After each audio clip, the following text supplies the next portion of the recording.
Bienvenido al podcast de The Way. Si quieres aprender inglés y hablar con confianza, estás en el sitio correcto. Hemos ayudado a miles de personas como tú a mejorar su inglés y alcanzar sus objetivos. Visita nuestra web theway.es para conocer más sobre nuestros cursos online desde A2 hasta C1 y descubre cómo podemos ayudarte a avanzar en tu aprendizaje. Además, si necesitas una certificación oficial, también ofrecemos la opción de realizar el examen Language Pair cómodamente desde casa. Hello, everybody, and welcome back to another episode of Real Life, Real English. And today we are joined by Chris from EnglishConChris. Hello, Chris. Hello, how are you doing? Yeah, good. Thanks so much for joining the show and being part of this new project that we've got called Real Life, Real English, where we talk to English teachers about their passions and hobbies and things like that, and we break down the grammar and the vocab as we go. So we're going to be learning a bit about Chris and his teaching career and a bit about himself, and then talking about his hobbies and passions. So let's get into it. Chris, what do people need to know about you? Obviously, EnglishConChris tells me that there's a bit of Spanish in there. That's right, yeah. So just very quickly, thank you very much for having me on. I'm very excited to be here. EnglishConChris, a bit of Spanglish there, I know. I'm obviously from England, from Brighton originally. But after university, I started my travels specifically in Spain and other Spanish-speaking countries. So yeah, I think I have that connection with the Spanish speakers learning English. Like, I know their mistakes, I know why they make the mistakes. So that's the reason for the con, Chris. Yeah, the bit of the Spanglish is just to kind of emphasize that I have the English and Spanish languages to help understand the common mistakes from students. I believe you live in Spain, right? Is it similar for you? You understand the common mistakes, why they're being made. Yeah, and I think it's definitely a benefit when you're a teacher and you're trying to learn a new language yourself and you're teaching people to learn a new language. You kind of connect with them because you see what they're going through and you understand the difficulties that they are experiencing. So what made you choose Spain? Interesting. So I used to go on a lot of holidays with my family when I was younger, but the typical all-inclusive resort holidays, which maybe we can speak about all-inclusive later, but the very typical, maybe I shouldn't say this word, but the giddy holidays, the very typical English holidays in the south of Spain. And yeah, I love the food, obviously the weather, that's the stereotypical English thing to say is I love the Spanish weather, but it's true. And then the other half was I was lucky enough to meet a Spanish girl in Brighton. So that was the second reason, kind of came together and we decided to move to Madrid, and that's where it all began. Yeah, started to learn Spanish myself, very difficult. So as you mentioned, I understand the frustration from all of you Spanish speakers learning English. Don't worry, I get it. Yeah, I get it. And actually so your videos are they're just focused for Spanish speakers and you translate everything for your audience. And it's done in such a way that any level is able to understand every single one of your videos purely because you have the translations there. But what I've noticed with your Spanish is you speak Spanish with a very English accent, like we say. We all suffer from the accents. However, your Spanish is so good. So mine, for example, I learned Spanish through speaking. I didn't pick up a textbook or go to classes or anything. It was purely for integrating myself into society. Whereas you've definitely learned the grammar when it comes to Spanish.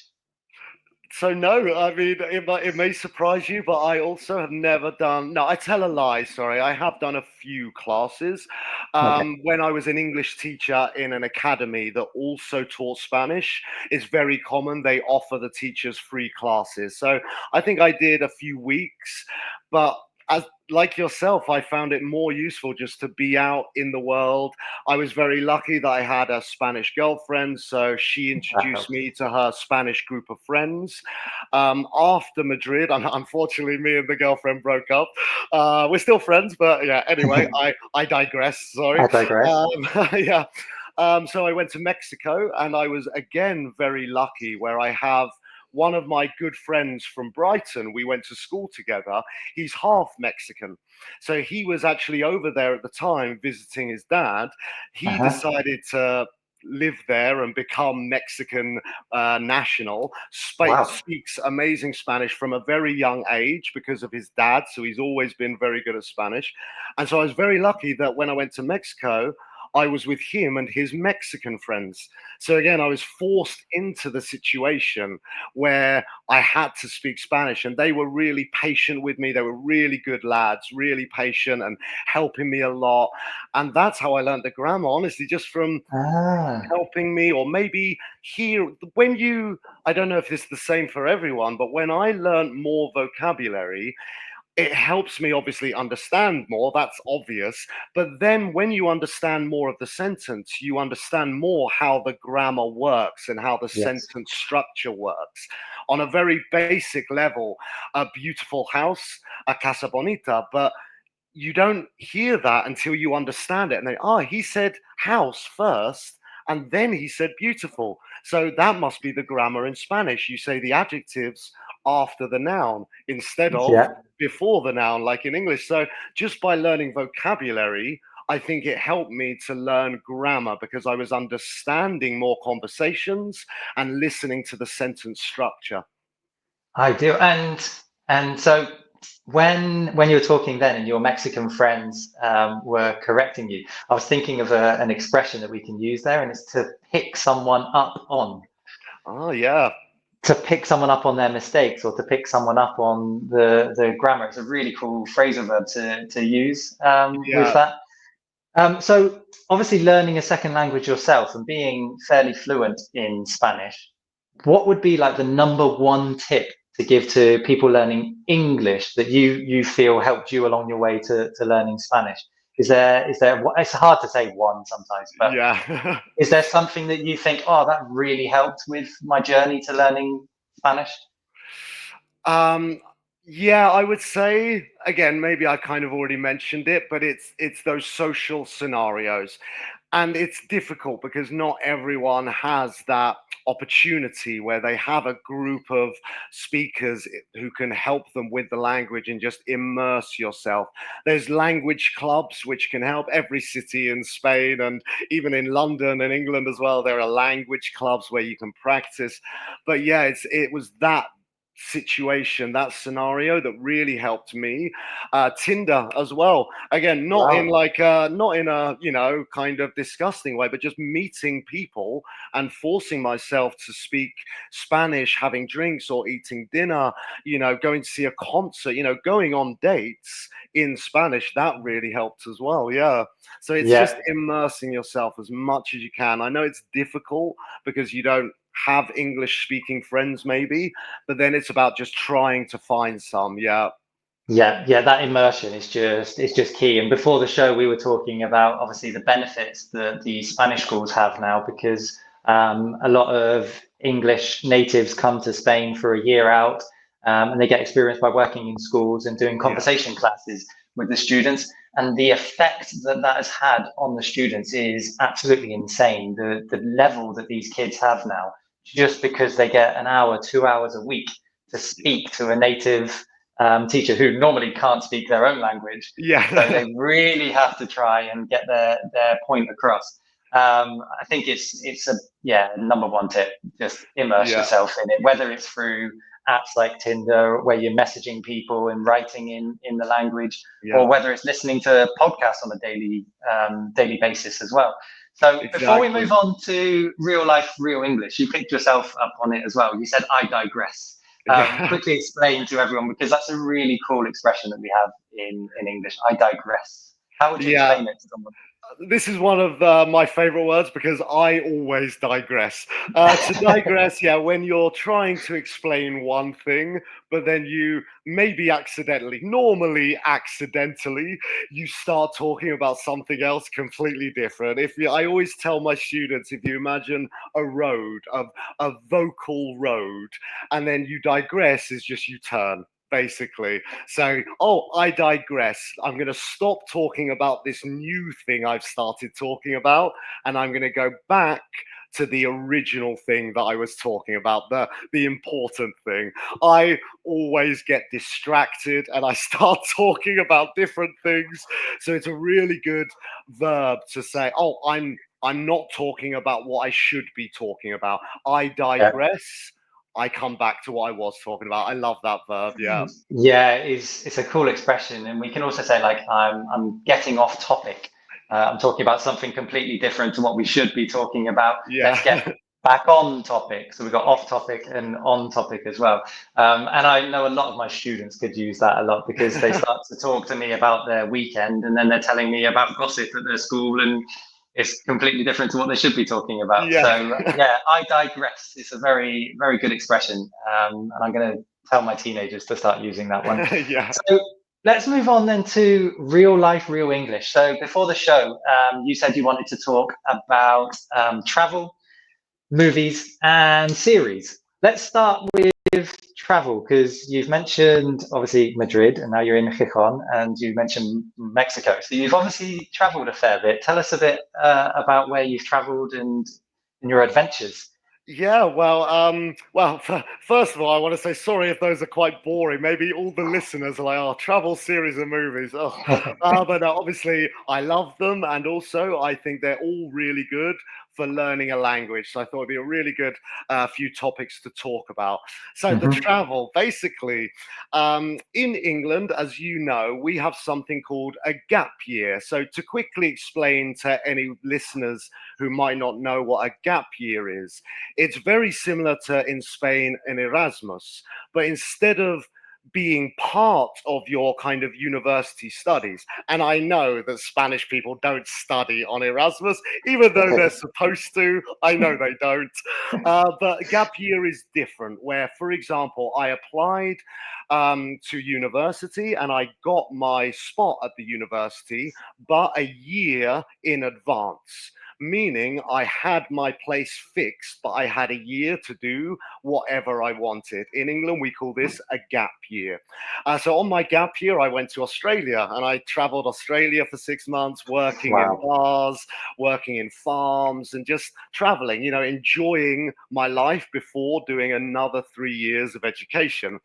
And then I caught the travel bug, which is something I definitely want us to mention later because I love that expression. I caught the travel bug and I decided that after university, I was going to leave England and just keep traveling.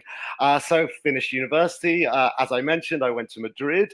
No, tell a lie. Sorry, I tell a lie. I went to Canada first to snowboard for 6 months, which was great. But that's not really related to the English, so I'm going to jump ahead.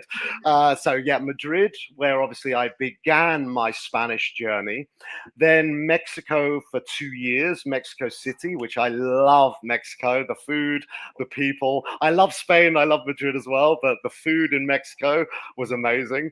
And then after 2 years of that, I decided I wanted a bit of a change. So I went to China, Beijing, and I lived in Beijing for about 3 or 4 months. Not very long, but I had a really good kind of 3-4 month experience in Beijing. Then I turned 29, 30, and I decided that I should stop living around the world and come back to a country where I can see myself settling down, which is another great phrasal verb, to spend the rest of my life, to settle down. So Spain, obviously, I love Spain. It's in Europe, so it's close to England, so I can fly home, see my family. And then in Spain, I've kind of drifted from Bilbao. I was living in Bilbao for 6 years. I was living in Barcelona for a few months, in Alicante for a few months, and I'm currently in Gijón. Yeah. Wow. Yeah. So sorry for the long-winded, another great adjective, the long-winded story of my trip, but that's been my journey. Yeah, lots of Spanish-speaking countries, which again is why I think traveling was such an important topic to talk about, because it's such a great way to learn a language, especially to learn English, because anywhere in the world traveling, you're learning and speaking English. Yeah, yeah, it's so true. Like you've just made me realize why I absolutely love doing this podcast, because literally in a 3-minute conversation there, or you explaining your travel history, there was so many things that we can talk about, and the audience, you guys that are listening at home or watching, are going to get some fantastic vocabulary and expressions and things like that. So I'm going to go back and talk about the quick notes that I made when you were talking then, but then I have questions because you've been everywhere. So let's start with caught the bug. Yeah. When do we use caught the bug for something? Now, Chris actually said caught the travel bug. How would you explain that? So the way I would explain it is that when people think of the word bug, they immediately think of the insect. I know it's Yeah, not an insect, but they think of insects, beetles, yeah, these kinds of bichos. things. Yeah, exactly. Whereas I think in Spanish as well, the word bicho, but in English, the word bug can also talk about a disease. For example, a Yeah, stomach bug, which is similar to just a virus that you've caught and then you give it to someone else. I mean, hopefully not, but that's what normally happens. So that kind of bug is the important bug, very similar to a software bug as well. yeah, This is the bug we need to focus on because if you think of, again, my example, the travel bug, it's a sickness that I have or that I have caught, which means I need to travel. Obviously, it's an idiomatic expression, obviously, because it's not a real sickness, but it's a great way to describe when you have this addiction to something. I've there it caught the is. travel Yeah. bug, I've caught the football bug. Yeah, yeah, it's an addiction to something. When you're so passionate about something, you can't stop doing it. You've caught the bug. So I've caught the running bug. I love to Yeah. go out and run, the gym bug, etc. And obviously Chris caught the travel bug, which is really cool. And then you were talking about, I think it was Australia, and then you said you went somewhere else, and then you said, oh, actually, I'm jumping ahead. I'm jumping ahead of myself. Um, it's quite easy to translate jump ahead to go ahead. But instead of using go ahead, he's used jump. And in English, we use these, well, how can I explain them? They're very animatic words to talk about mundane things like, let me go ahead part. And in one of our podcasts, we had Jack, and he was talking about mountain biking. And he said, I chuck my bike into the car. And instead of like, I put my bike in the car, he said, I chuck my bike in the car. And it just makes it more animated. I'm putting my bike in the car, but in an animated way. Like you said, oh, let me jump ahead again. Yeah, Instead of let me just go back to where I was, or yeah. So definitely. jump ahead was a really cool thing. And then another one you said was settling down. You're getting to 29, 30 years old. Your parents are telling you to settle down. Yeah. Um, how would you explain that to the audience? So the first thing I would say, obviously, it's a phrasal verb. If any listeners don't understand what that means, don't worry. But they're very, very common in English, where it's a verb and a preposition. The settle is the verb, down the preposition. This phrasal verb specifically is, as you mentioned, 29, 30. It's to have the intention of staying in one place forever. I say have the intention because obviously anything could happen. The future can hold any possibility, but we have the intention. It's normally, not always, but it's normally if you get a fantastic job or that's not remote working is important to mention. Hmm. Maybe you buy a house or you buy a flat, maybe you get married and start a family.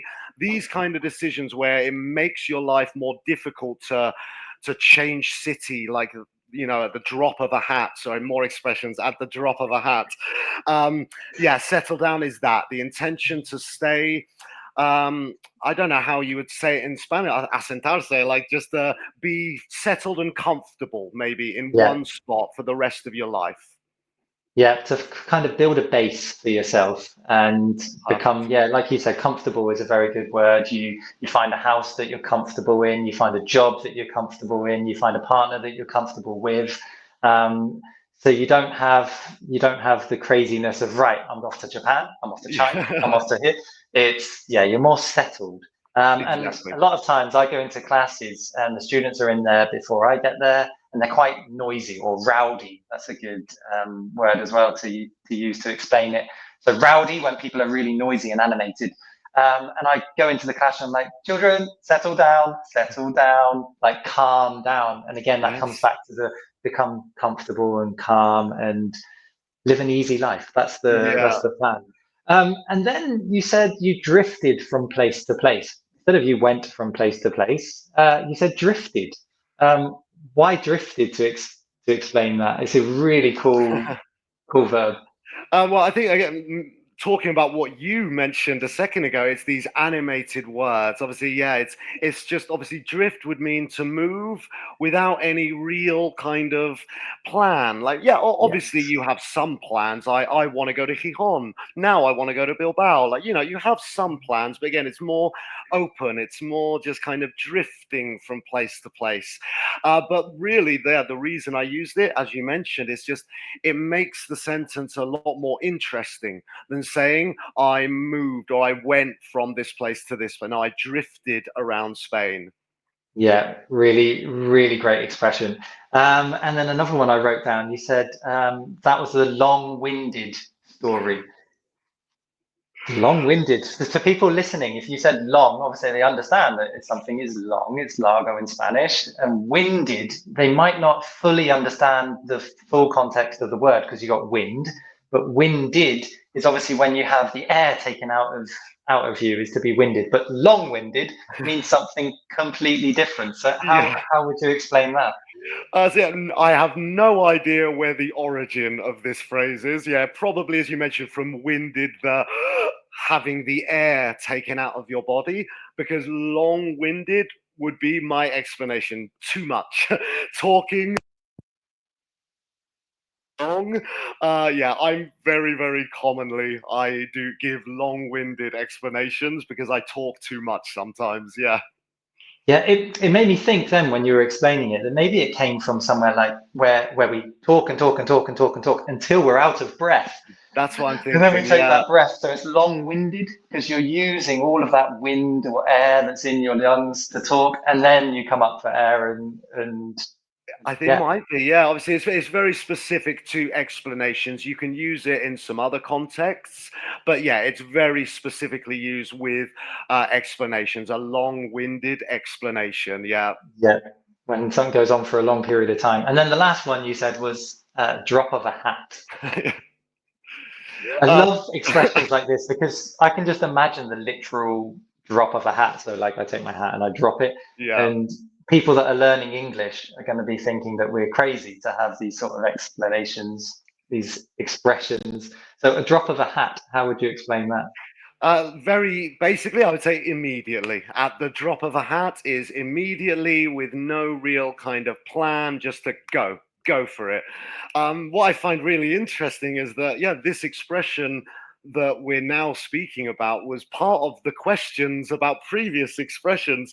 And it just goes to show what I tell my students is that these idioms, these expressions, they are important. They're not just fun English for an exam. No, we use them more commonly than a normal verb.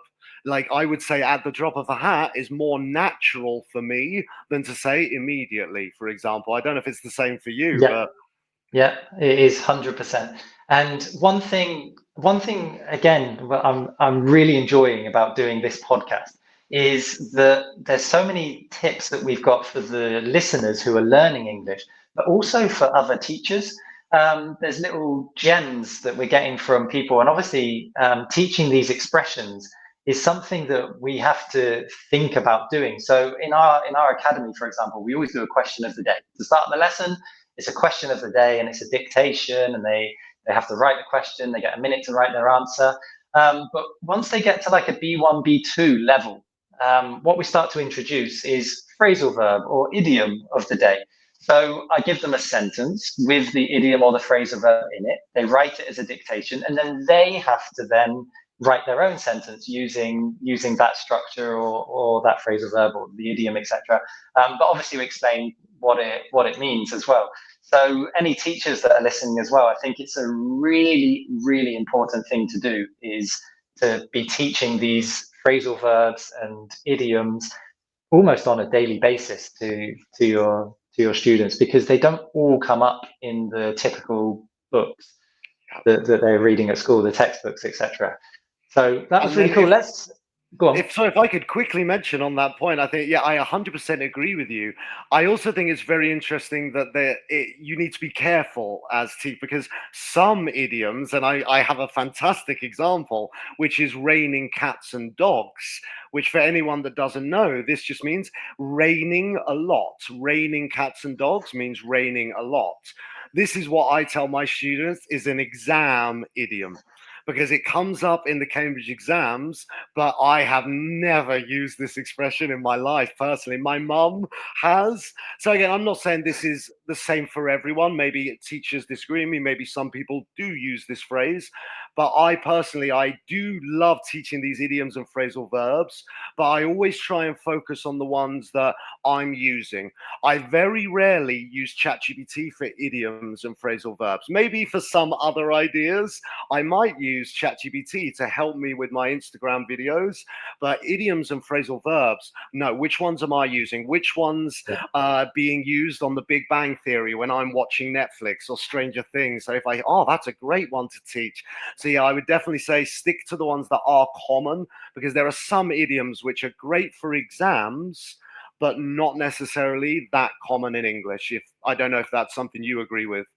Yeah, 100%. Obviously, we like to try and teach some that are not in the Cambridge books, but the ones that are in the Cambridge books, you're going to see them in the Cambridge exam. That's the ones that they're going to use. And luckily, Cambridge and companies like that, exam boards like that, they've got so many materials and resources that they can give to us and to the students to tell us what to expect in the exams. Yeah. Talking about you said something that you hear in the Big Bang Theory. That's a really good segue to move us on to your next topic. Now, a segue, if I said segue to my students, they probably think of the electric scooter things that are called segways. Yeah. But a segue is like a connection to move us on to another thing. So it's a good segue to move us on to talking about series. Now, anyone that hasn't seen Chris's videos yet, he explains lots of expressions, and then at the end or during his videos, he inputs some videos from series, from movies and things like that, where people are using those expressions in real life. And it's a great way to see how people use the expression or the phrasal verb or the grammar that he's actually teaching. So it's a really cool style. So anyone that hasn't subscribed to Chris's channel yet, definitely go and check him out, because you can see, you can see his style of teaching. And Chris is very much like me. He's very animated, talks very firmly, very clearly. And then to have these real life examples as well with lots of different accents, it's just a great tool to have to learn English. So let's talk about series and movies and how you obviously bring them into your classroom. But what do you enjoy about movies and series and things? Is there a topic that you want to talk about there? Yeah, I mean, maybe it's an addiction. I think it might be that I just, I think it's an interesting cultural difference I've noticed from Spain and England, that Spanish people love spending their free time out on the streets. Even on a Monday to Thursday after work, it's on the street.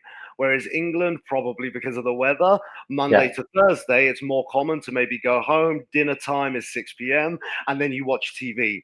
So I think maybe it's a cultural thing that I have, grown up like that. The weekends is socializing, but Monday to Thursday is normally dinner, TV, homework, bed, or something like that.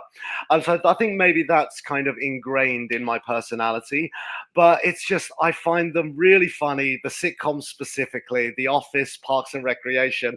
And the reason I wanted us to talk about this was because of how useful it is to learn English. And the reason I chose specifically sitcoms, which are situational comedies like Big Bang Theory, Friends, Brooklyn Nine-Nine, The Office, all of these 20-minute episodes, funny. For any listeners, the sitcom, situational comedy, is because the comedy comes from the situation. Ross saying Rachel's name at the wedding. That's where the comedy comes from.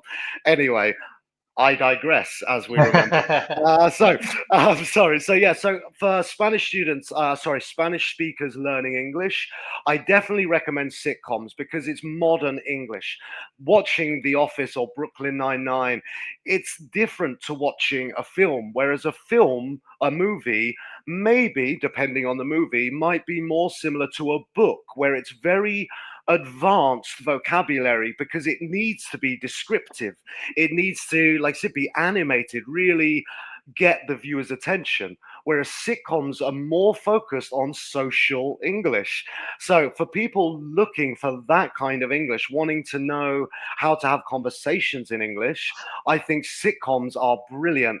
I do understand that comedy is one of the hardest things to understand in a second language. I do understand that. But just the actual English itself is brilliant for vocabulary, expressions in social situations. And yeah, I love them. I always have them on in the background. Even if I'm doing something else, I'll have The Office on in the background. Yeah. That's a very British thing as well, I think, is the TV on in the background. Definitely, yeah. Whichever house I went to in the UK, the TV was always there. It was on in the background, whether it's a sitcom or something. And one great thing you mentioned about sitcoms is they are 20 to 30 minutes long. And when you're learning a new language, to concentrate on something for 20 to 30 minutes, it's like going to the gym. You are tired after 20 to 30 minutes of running on the treadmill. You're tired, and your brain is going to be tired after watching 20 to 30 minutes of a series, but properly watching it. The great thing about watching a series is you can kind of understand the context of it because of body language and intonation and things like that. However, if you properly watch it and you're listening and trying to understand the words and, right, what was that word? I didn't understand that word. Let's quickly note it down. That then does take up some serious brain power. And it is a great tool to have, 20 to 30 minutes of, I call it actively watching a program, is a brilliant way of learning English. So you mentioned The Big Bang Theory and Friends and things like that. Are there any series that you think is a must for people to watch that are learning English, or is it find something that suits your personality? I would say I think it's find something that suits your personality. However, if you work in an office, I would definitely recommend The Office. And I know that sounds obvious, but the reason I say this is because not the jokes, because maybe some of the jokes, no, you shouldn't say that in your real office. That's important to mention. But the normal conversation is fantastic for anyone who works in an office. They talk about clients, they talk about the paper orders, the deliveries, the commissions. So many really good words. There's a sales department, an HR department, an accounting department. So I think it's a fantastic sitcom. It's also hilarious, but but it's also specifically very good for anyone working in an office, because of that vocabulary, office vocabulary. But yeah, for anyone not in an office, I think it's just find your style, find what you like, and then you'll learn vocabulary related to something that you enjoy. Yeah, and one other thing about The Office is probably the best series. This is the British Office, not the American one. Oh, okay, so this is a debate. Yeah, it's probably the best series to watch to learn about British humor, like that dry humor, which nobody understands unless you are British. I've tried to use some of the sarcasm with my wife and her family who are Spanish, and they look at me as if I'm like being really serious. Yeah. But it's sarcasm, and they just don't understand it. So when I meet with my friends from the UK and things, and I can use that British sarcasm again, oh, it's so much fun. I Yeah. love that type of humor. I I always have one mate. No, sorry, go on. Go ahead, sorry. So one of my mates who lives in America, and he said the American humor is completely different to the British humor. So whenever we talk, we're so sarcastic and dry with our humor to each other, and it's great fun. It's yes, you can learn a Yeah. lot from the British office. That's what I wanted to mention, sorry, was the word dry. I think that's a perfect description of the British humour. And when my friends or students ask me to describe it, it's very difficult to describe. But You I give can't. the example of maybe, again, not being stereotypical, but maybe an American would say, "Oh, it's raining outside today. I should put on my suntan lotion," like that. Whereas a British person would say, "Oh, it's raining today. Have we got any suntan lotion?" Like very serious. That would be dry, just kind of very, "Oh, anyone got any suntan lotion? It's raining outside." And what? Like that's how I would explain dry humor. Yeah, as you mentioned, very British. It's exactly that. It's almost trying to trick the person that you're trying to joke into answering your question, Yeah, and then going, "Ah, I'm an idiot. I am yeah, so stupid. Why did I fall for that?" One of the great ones that my mate did when we were driving in the UK once. We were driving past an IKEA, and it was like a new IKEA or IKEA for the Spanish. yeah, Um, and it was a new IKEA that was built, and they had all these flags and the massive IKEA sign. And I was driving at the time, and my mate just went, "I heard they're building an IKEA here somewhere. Do you know where it is?" And I went, "Yeah, it's over there." And he just looked at me and went, yeah. "And really?" That's a and fantastic example. I'm going to use that in the future. I'm going to steal that story and use that to explain to my students. That's perfect. and there's a good expression as well where you fall for something. So if someone like tries to play a trick on you and you fall for it, it means that you took the bait, another expression, and you fell for their trick. You were a victim to their Yeah. trick. So that's yeah, really cool. And obviously, with people learning English as a second language, if they're taking an exam, one of the most common exam questions is about movies or series or TV programs. And it normally comes from like the review section in the writing, for example, where they have to write a review on a film that they saw. And if we're talking about films and series and things like that, and we're talking about a review, what sort of vocabulary do you think we could give to the audience that could help with their writing, for example? My biggest advice for anyone, sorry, my biggest piece of advice, sorry, for anyone writing a review, especially for the Cambridge exams, is what we've mentioned a couple of times today, is this animated vocabulary. A very good example would be to read Lord of the Rings by J.R.R. Tolkien, where there's about 5 pages describing trees. So if you can describe trees in 5 pages, you can find 3 synonyms for the word you want to use. And that's my biggest piece of advice, is just don't use the verb that you're thinking of. Use a different one. Use a synonym, because that's stories. You can't use just good English. You need to use good descriptive English and very animated English. So synonyms, I would say, is my biggest piece of advice, is synonyms. Try and learn as many as you can. Extreme adjectives, instead of saying very hot, use boiling. These extreme adjectives, we call them in English. I think it's so essential for these reviews, because you need to be descriptive. I think that's the key word, descriptive. Yeah, when you look at the marking scales for all of these exams, whether it's Cambridge, Language Cert, Trinity, on the top scale of the speaking, the writing, they all say candidate shows a wide range of, and then you've got grammar, vocabulary, etc. Sometimes they specify the type of grammar and vocab that they want. One of them is cohesive devices, so your linkers and things like that. And they specify that on some of the grades. So when Chris was saying then about, find synonyms to use, make sure not, if you think you've used a synonym and you're like, oh, I've used a synonym, I'm going to use that same synonym again. Don't.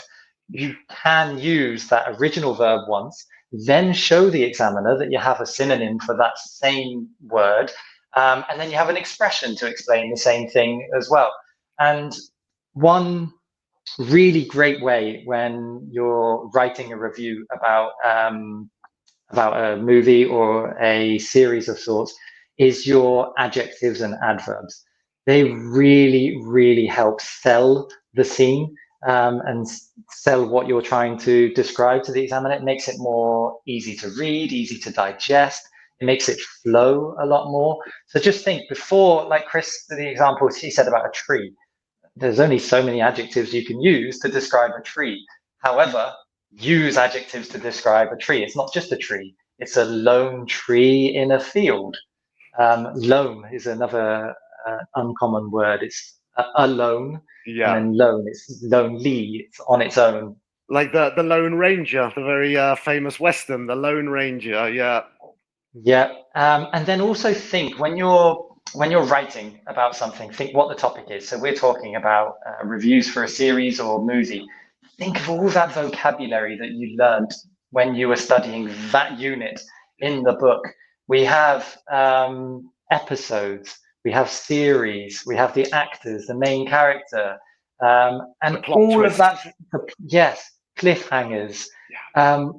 All of this vocab, try and show as much as you can in your writing and in your speaking. Now, one really interesting exam thing. We're an exam center for language cert. I was explaining to you before we spoke, and the speaking exam, part 4, is a monologue, and you get given a topic, and you have to talk about that topic on your own for 2, 3, 4 minutes, depending on the level that you are taking. And it can be, right, you have to talk about the last film that you saw, and you have to talk for 2 minutes about this thing. And the same applies here when you're talking. However, one thing you will notice if you go and watch Chris's videos, but also you will notice it today if you're watching the podcast on YouTube or wherever, that Chris uses his voice. And he pauses, and he uses the intonation a lot, and he's very clear when he pronounces things that are important. He pronounces all of the syllables. When you're doing a presentation or your exam, use your voice to help you. It's not. There's an expression. I don't know if you can help me here, Chris, if I forget it. It's not the words that you say, it's how you say them. Is that it? Yeah. I was worried then because I don't know what expression he's talking about, but then as soon as you said it, yeah, it clicked, yeah. And it's so true. You can have a lower range of vocabulary, but the way that you present yourself is so much better than someone with all of the vocabulary but no emotion. You will probably still get more points. Yeah, confidence. I think confidence is a massive thing, even in social English, but definitely in the exam, but also just in social English. The more, in my opinion, personally, it's better to be confident and make some mistakes than to be. This is more social English, sorry, not exam English, but social English. Yeah, better to be confident with a few mistakes than to speak perfect English, but be very nervous and take forever to say it, in my opinion. Yeah, 100% agree with you there. And that's in your native language as well as your second language. It's definitely a social hack there to that confidence when you talk. Okay, let's talk, because we've spoken about series. We've given a recommendation, which is the Office, and I think that is a great recommendation, the British Office, for everyone to watch.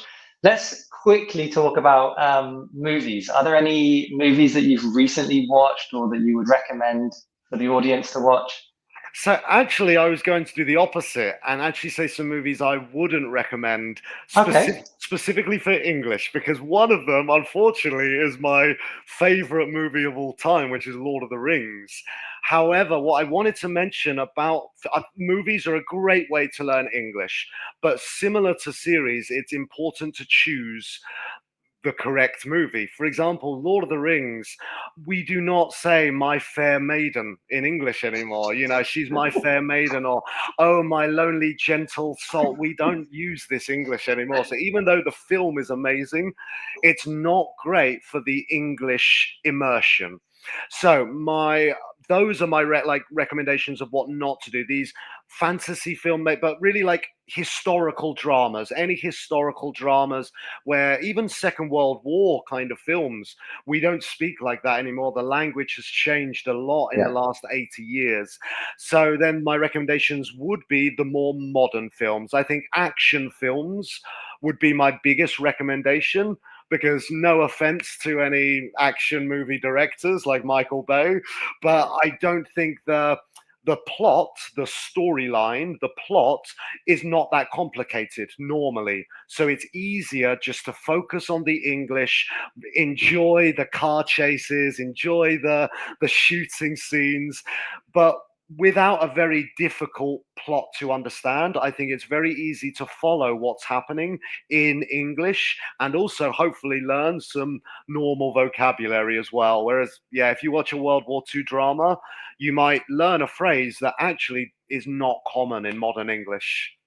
Yeah, no, it's so true. And they are, so some of my friends, my Spanish friends here that were learning English, they said that they started watching films in the original language, so in English, and then when they went back to watch it and it was dubbed, they find it really difficult to watch the dubbed version now, just because of the quality of the lips are moving completely different to the sound that's coming out.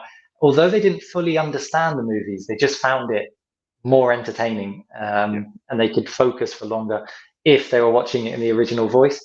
And movies are a great way of immersing yourself in the language. You're training that ear, because again, you're not going to concentrate for 2 hours. It's Yeah, not going to happen. That you're going to switch off. You're going to get distracted. But you are listening to English. It's there in the background for 2 hours. And that is a really, really powerful tool to have. Just listening to this podcast, we're 46 minutes in now. Like, what you're doing to your brain by just absorbing the sounds that we're saying, even if you're not understanding everything we're saying, it has a benefit. And it's like going to the gym and doing bicep curls. You're not going to notice massive biceps after one session in the gym. It's going to be 6 months, 12 months of solid repetition. yeah, So I think movies, they are definitely a tool to learn English. And try to actively listen while you're watching. Try to yeah, understand everything that you can, but don't be scared just to relax and watch it. And the action films, like you said, the plot's super easy to follow. yeah. You're not going to get lost. You know exactly who is who, and then you can just passively listen and enjoy it at the same time. Do you Yeah. have any tools that you would recommend for people when they're watching a film? Instead of just watching a film, should they be doing something else? I mean, kind of what every English teacher would say, which would be in the original version with subtitles if you find that it helps you. But some people then get distracted and they're only reading and they're not enjoying the film. Even me, sometimes in English, I remember Squid Games. I remember I was reading the subtitles more than watching what was happening. Yeah. But again, that is the best option. Yeah. Other than, yeah, I think you're right. It's impossible. You are going to drift out of and then drift back in again. So I think it's just keeping that on, not giving up. Even as you mentioned, even if you drift out, as long as it's still on in English, don't give up and be like, oh, I'm going to change it to Spanish. No, don't do that, make that mistake. Sorry. I said my biggest piece of advice, we've mentioned traveling and films and series. My biggest piece of advice in all of this would be something that you enjoy at the end of the day.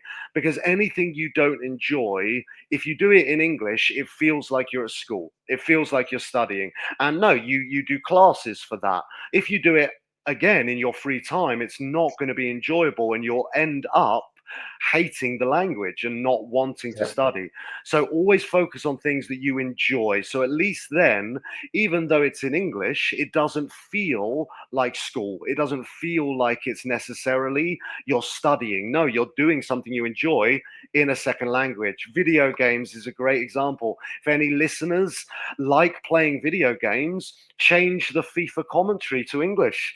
You're still playing FIFA, the game's exactly the same, but just subconsciously you're listening to this commentary in English. And yeah, as Anthony mentioned, you will automatically subconsciously learn certain phrases or sentence structure. So that's my number one advice, is stick to things that interest you, because otherwise it will feel like studying. Yeah, yeah. We had, I think it was one of the first episodes, it could have been the second or third episode that we did, and we had a teacher called Aurelia on the show, and she spoke about journaling, and the importance of just writing in obviously your mother tongue, but also in a second language. It can really help.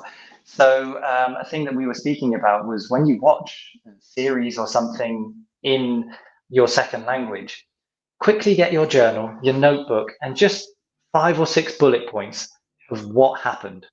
So this is what happened, this is what happened, here was the plot twist, and then at the end this happened. And that will really help you not only with your writing, but also with following a series and following the storyline. Because you'll find yourself as you're watching it, you'll be like, right, this happened, I'll make sure to write that afterwards. This happened, I'll make sure to jot that down. There's another really cool expression, to jot something down, to take a note of something. And it really helps. And all of a sudden, you're turning this activity that can be just you sit down and chill and watch a film, but you're actually making it educational now. And you've just taken that little step to enhance your learning and to speed up your learning process. And I think that's super important with anything that you can do in the second language. Try not to just do the minimum, just do something above. Take that little leap. So after intercambio, when you go and meet a load of people, write down the names of the people you meet and the jobs that they have, or something that you found out about them, or repeat it back to them. So you're practicing the speaking as well, and it's just taking that extra step above your normal learning. So yeah. So what we're going to do, I'm going to quickly promote your socials, Chris, because I think everyone that is trying to learn English and has a bit of free time and is enjoying the social media and the sort of short bite-sized videos, Chris's are just completely different. One, because his animation when he's speaking, his emotion when he's speaking, he speaks extremely clearly in English, is definitely a selling point, and it's a great accent to hear as well. And then secondly, if you're a Spanish speaker, he has everything explained in Spanish, and his videos reminded me of the Cambridge Grammar in Use books for Spanish speakers, because you have all the questions in English and then underneath a Spanish explanation. And it's one of those books where you can self-teach yourself. So Chris does it really well. And then he brings in real life situations as well by having sitcoms and clips from movies and things at the end or during to show you the different accents of people using the grammar in use. So his Instagram is EnglishConChris, TikTok as well, EnglishConChris, and then YouTube, EnglishConChris. You said at the moment you're more active on Instagram and TikTok, yes? That's correct. I also just quickly thank you very much for your kind words. Yeah, really, I really appreciate it. Thank you very much. Problem. But yes, Instagram is the main one at the moment. But just like yourself, I'm hoping to start making longer form videos to kind of focus more on YouTube. As you mentioned, yeah, the Instagram and TikTok, very bite-sized videos, and I hope people like them if you do watch them. But in the future, yeah, I am going to prepare some kind of longer form mini classes. I don't know how long exactly, but yeah, something different for the YouTube. So yeah, thank you very much again for your kind words. No problem. And at the end of each episode, I always ask the guest to recommend either another Instagrammer or another teacher. And what we do is we tag them in the show notes, and we hope that they would like to come onto the show and share some of their passions and hobbies and things like that as well. So do you have anyone in mind that you would like to recommend or for us to ask to come onto the show? Yeah, so this was a very difficult question when you asked me before the show, because one of the things I love about this community is that there's no competition between any of us. There's so much demand for English learning that all of the teachers that I've met have been so collaborative and so amazing. So I've got a long list, but I'm going to start with a friend of mine, Paul, with the Instagram handle I Study With Paul, all in English. I Study With Paul. Yeah, really good lad. Another guy from England, very passionate about teaching. So yeah, that's who I would like to pass the mic to. But I would like to mention there was a long list of people I wanted. I could have given you 10 or 15 or 20, to be honest. Well, I've enjoyed this project so much, and like everyone I've spoken to just brings something completely different to the table, because we all have completely different personalities and likes and dislikes and things.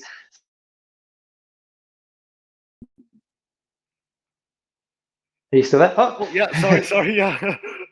Yeah, this is the first episode we've done where we're talking about films series. Travel, I think, is a natural thing. Anyone that loves languages loves travel. For some reason that just goes hand in hand. So I'd love to be able to get guests back on in the future and we talk about something else, because two English teachers together talking about things and breaking down the grammar and the vocab is just priceless for the end user, the ones that are listening. Yeah, I completely agree, and I really hope that our conversation today was interesting for the other viewers. Maybe my life's a bit boring. I'm sorry, but I hope it was interesting. And as you mentioned, I really hope that the students, the listeners, were really able to gain some cool expressions, the settle down, the at the drop of a hat, I digress. Yeah, I really hope these are useful for anyone listening.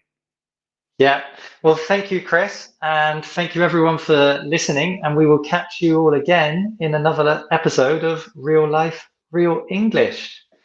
So thank you Catch again. you later. Si disfrutaste de este episodio y quieres llevar tu inglés al siguiente nivel, te invitamos a descubrir nuestros cursos online en theway.es, diseñados para mejorar tu fluidez y confianza en situaciones reales. Hemos ayudado a miles de personas como tú a transformar su aprendizaje. Visita ahora theway.es y realiza nuestro test de nivel interactivo de manera gratuita. Además, si necesitas una certificación oficial, también ofrecemos la opción de realizar el examen de English Third cómodamente desde casa.